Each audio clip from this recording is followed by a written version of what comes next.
Part 1. You will hear Kevin Brown asking for information about renting an apartment through an agency. First, you have some time to look at questions 1 to 5.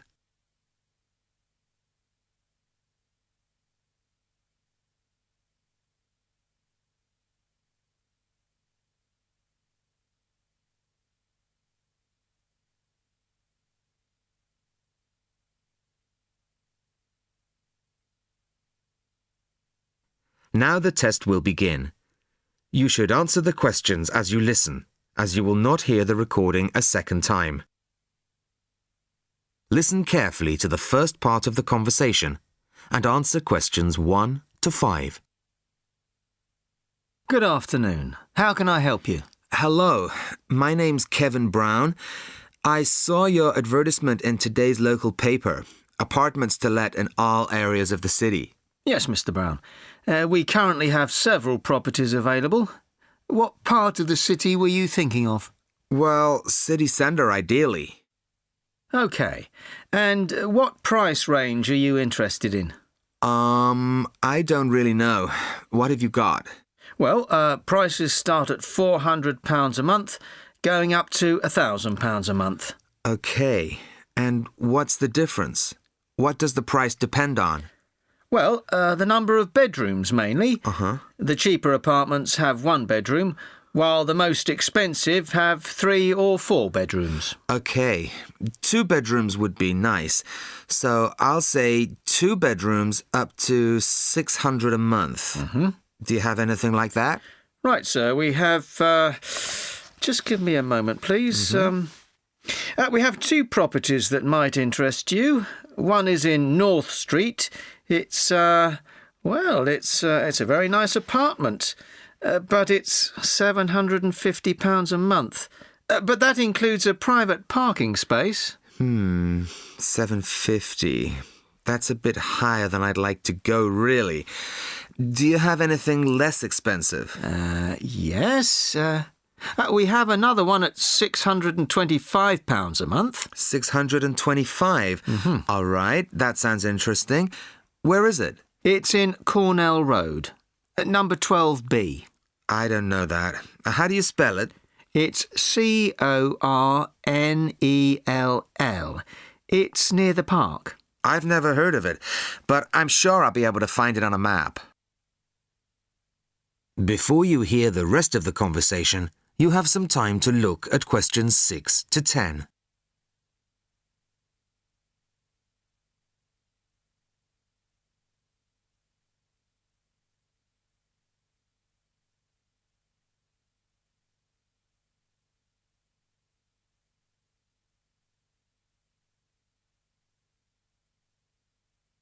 Now listen and answer questions 6 to 10. So, would you like to see the apartment, sir? Yes, I would. I'd like to rent somewhere fairly soon. Would tomorrow be possible? Sorry, I'm afraid nobody is available all day tomorrow. It's quite a busy time of year for us. I see. But if you're free later today, you could see it at 5:15. Sure, no problem. I could manage that. OK. So that'll be 5:15 with my colleague Jason. He'll meet you at the apartment. That's fine. And one more thing. What do I need to provide to rent an apartment with you? What documents, that kind of thing? Yes, of course. Do you have a job? Yes, I work in a travel agency. Well, a reference letter from your employer, saying you work for them, and a deposit, which is 1 month's rent plus a fee of £60. What's that for? It's an administration fee to cover the cost of preparing the contract. OK. And one last thing. When would this apartment be available? It's empty now, so you could move in as soon as the contract was signed. That's great. Thanks very much indeed. Bye. Goodbye, Mr. Brown.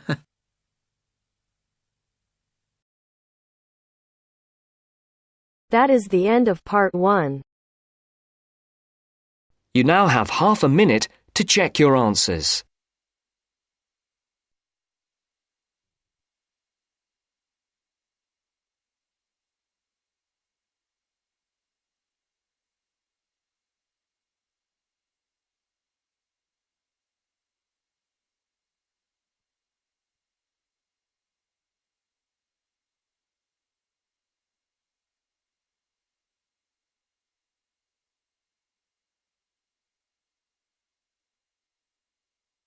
Now turns to Part 2. Part 2. You will hear part of an introductory talk about a library. Listen and answer questions 11 to 15.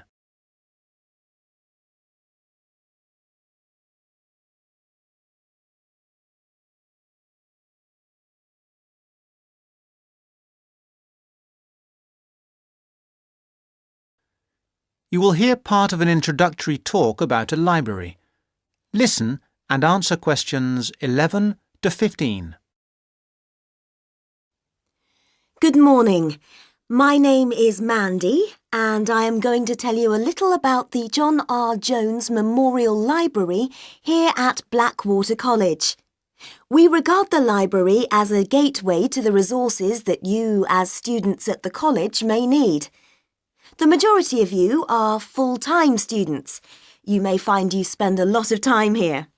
Even those of you who are part-time students will no doubt require the services too. I hope that by the end of this short talk you will know the services the library has to offer, including the website and how to get any further help you may need. Oh, sorry, I forgot there may be a few distance learners on the tour today. I'll explain about the online facilities and borrowing by post scheme a little later on. This is the main site of the library, but we also have the Rivergate building and the Fieldhouse Library. The Rivergate building houses the geography resources, that is the book collection and the journal collection, as well as the map collection. The hours and days of opening of the Rivergate collection are the same as this building, except that it is closed on Christmas Day and New Year's Day. The Fieldhouse Library contains a specialist collection of local history, and if you want to visit it, you will need to make an appointment. Those two facilities are the only exceptions to the rule that all the Blackwater College libraries are open 24 hours a day, 7 days a week, 365 days a year. However, to gain access to the facilities, you must have your ID card. No ID card, no entry. We have heard all the stories and excuses, and we don't accept any of them. Just remember your ID card.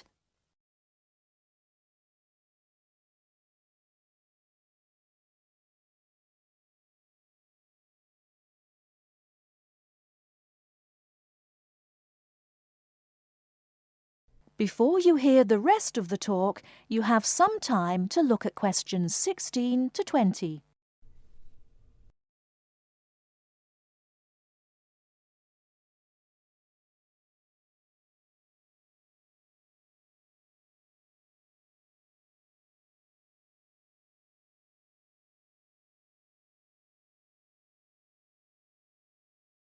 Now, I must apologise for the mess you can see around you today. Libraries should be quiet listen and places, answer but questions unfortunately 16 to this is 20. not currently the case here. This new building has been here for only 2 months, and as a result we have not quite finished moving in. So far, we have moved most of the book and journal collections from the old library into this new building. There are 2 exceptions. We are currently moving the economics collection here, which should be installed by tomorrow, and we will be moving the French literature collection into this building next week. But as you can see, we are still building the new restaurant. We will finish it, we hope, very shortly. We have finished the cafe, however, and students can use it during the library opening hours. We have recently installed 150 computer places, and we will be adding another 100 shortly, so that there will be plenty for everybody very soon. Very shortly, this library will be one of the finest in this part of the country. Don't forget that the library isn't just about academic books. In addition to the books and journals, there is a wide range of national newspapers available from the librarians on request. I'd like to mention the different ways you can get help in using our resources. Don't forget our website at www.lbc.ac.uk. mlbc.ac.uk. There are the full catalogues, and journal access is available if you have your password and ID number. Now, any questions? That is the end of part 2. You now have half a minute to check your answers.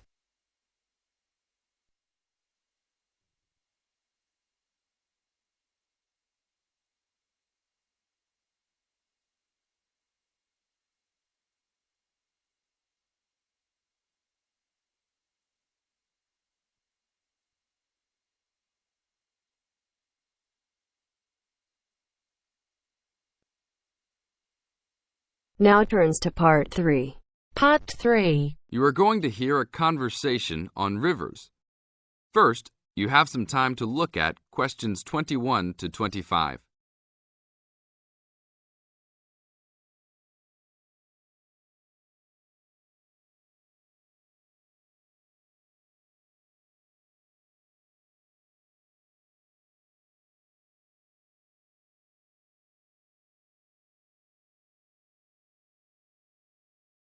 Now listen to the tape and answer the questions. Please tell me about the current state of the Amazon.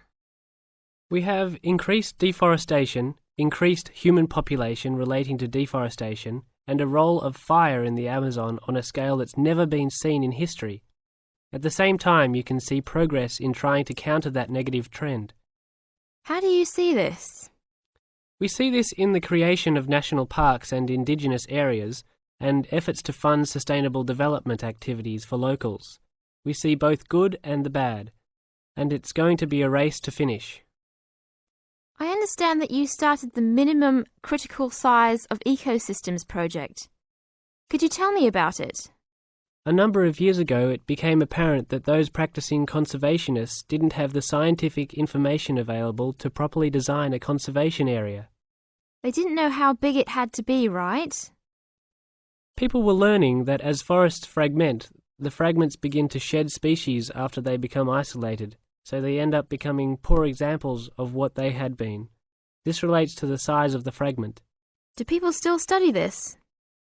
Yes, there is a rich subfield of conservation biology that looks at the efforts of fragmentation.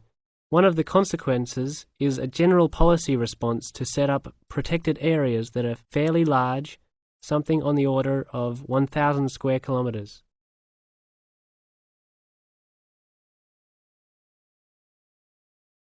Now look at questions 26 to 30.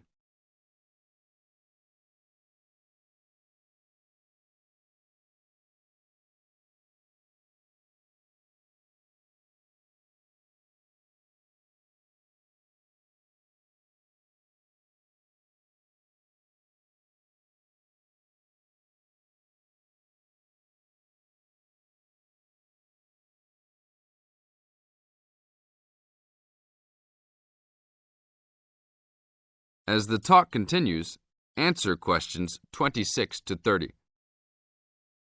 Can you talk a little bit more about the forest fragmentation?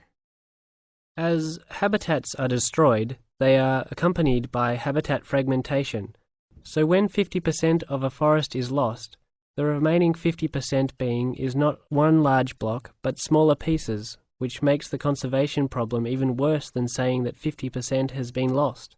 And this affects not just forest, but species diversity, correct? In terms of species loss, we can't give you precise numbers about how many species are lost because of these fragmented landscapes, but we're beginning to get close to where we can make that estimation. And so one of the policy responses to all of this, beyond just trying to create large protected areas, is to try and reconnect the fragments. You've been active in many projects studying the Amazon region over the years. Can you tell us about that process of understanding the Amazon? When people first started looking at conservation priorities, there was not much information about the geography of plant and animal species. One of the first clues was an analysis done in 1969. This looked at bird species and found geographic clusters of species which occurred nowhere else. And those are priority areas for conservation. Was this when people began prioritising refuges? Yes, it was the first time that someone looked basin-wide at priorities, giving priority to so-called refugean areas. Was this when the new trend to use geographic information systems, or a GIS, started? That was in 1990 after we worked out a whole set of biological and conservational priorities and produced a big map using GIS. What are some of the things that GIS does? Well, there are several advantages of using a geographic information system. First, you can continually update the system so that it's now a constantly changing picture. You can actually watch changes. Then you can include large amounts of data, including information about the vectors of development. Roads, railroads, pipelines, hydroelectric projects, etc. And finally, because it is accessible on the internet, it makes this information available to anyone who's interested. That is the end of part 3. You now have half a minute to check your answers.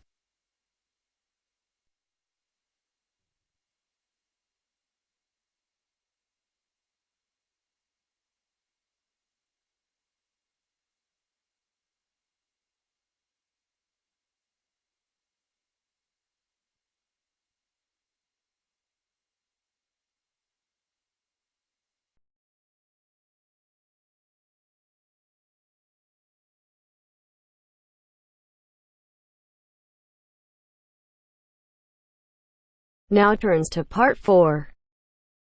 Part 4. First, you have some time to look at questions 31 to 40.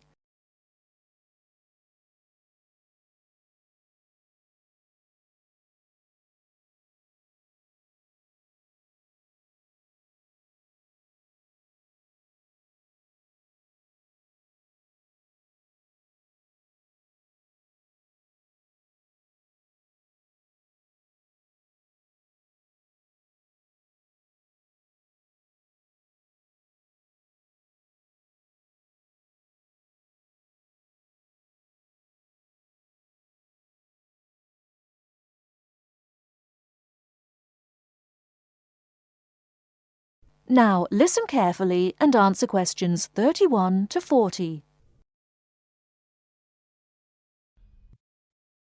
Today, in our series of lectures on nature history, we're going to be looking at amber. Do you know amber? What is it? How is it formed? What are the uses of amber? Firstly, what is amber? Amber is fossilized resin from ancient forests. Amber is not produced from tree sap, but rather from plant resin. This aromatic resin can drip from trees, trapping debris such as seeds, leaves, feathers, and insects. The resin becomes buried and fossilized through progressive natural changes. Therefore, amber is formed as a result of the fossilization of resin that takes millions of years. Although a specific time interval has not been established for this process, the majority of amber is found approximately 30 to 90 million years ago. You may ask why resin is produced.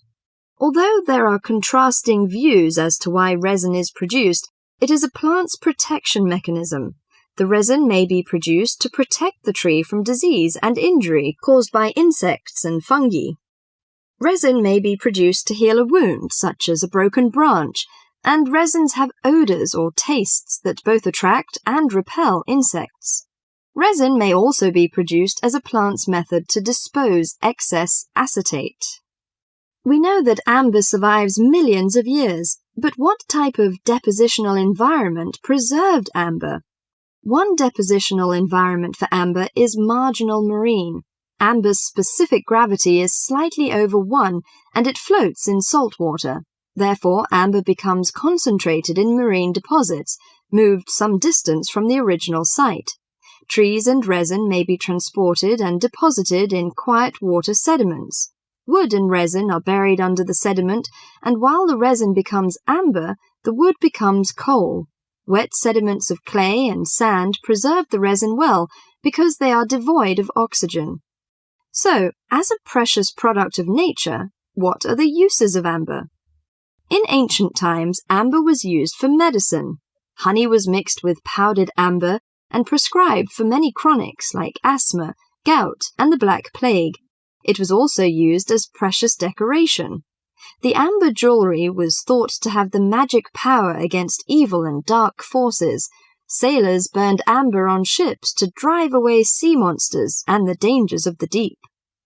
Amber has retained its beauty for millions of years, but if not preserved well, it may lose its charm.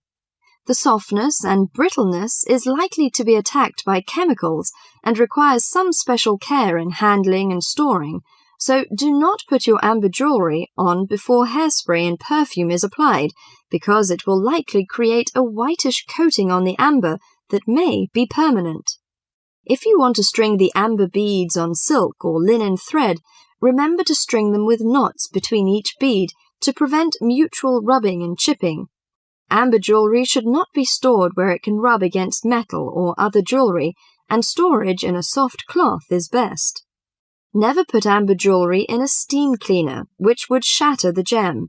Never let amber come in contact with soaps or commercial jewellery cleaning solutions, which can dull the finish. Keep amber away from common kitchen substances such as salad oil, butter, and excessive heat of ovens and burners. Dust and sweat can be removed with clean, cool water and a soft cloth. Never use hot water. The amber can be dried and rubbed with clear olive oil, then rubbed with a soft cloth to remove excess oil and restore the polish. The last thing I'd like to mention is the storing of amber.